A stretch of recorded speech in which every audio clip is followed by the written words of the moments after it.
Hello everyone, welcome to my channel. आज मैं आप सभी को क्लास 7 सेकंड चैप्टर दादी माँ का थर्ड पार्ट पढ़ाने जा रही हूँ।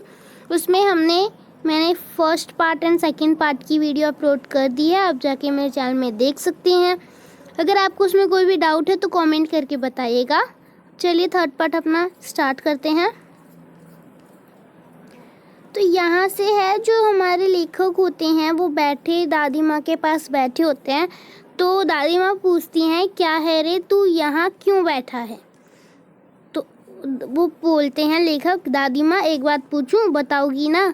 तो वो पूछते हैं, मैंने उनकी स्नेहपूर्ण आँखों की ओर देखा। उन्होंने उनकी स्नेहपूर्ण आँखों की तरफ देखा।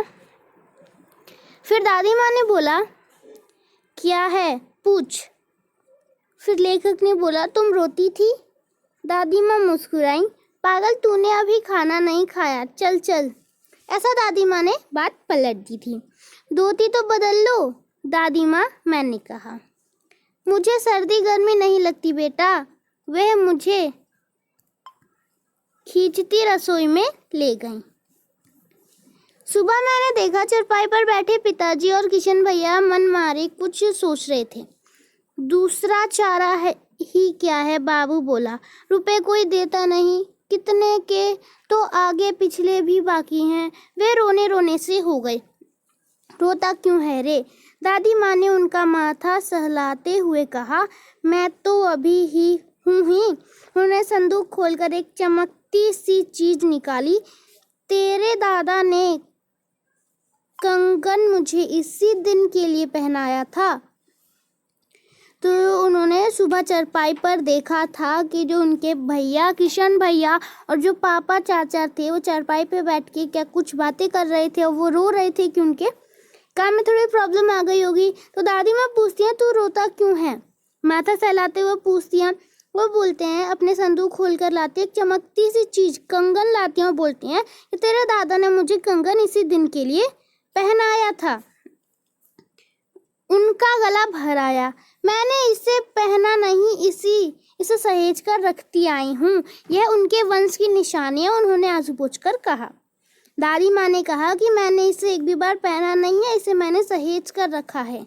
यह उनके वंश की निशानी है। उन्होंने आंसू पोंछकर कहा, उनके आंसू पोंछकर कहा। पुराने लोग आगे पीछे सब सोच लेते हैं बेटा, ऐसा दादी माँ ने कहा। अब ये हमारा लास्ट है, चलिए इसको पढ़ लेते हैं। उसके बाद ये दादी माँ की स्टोरी यहाँ पे एंड हो जाएगी। उसके बाद हम इसके क्वेश्चन आंसर करेंगे।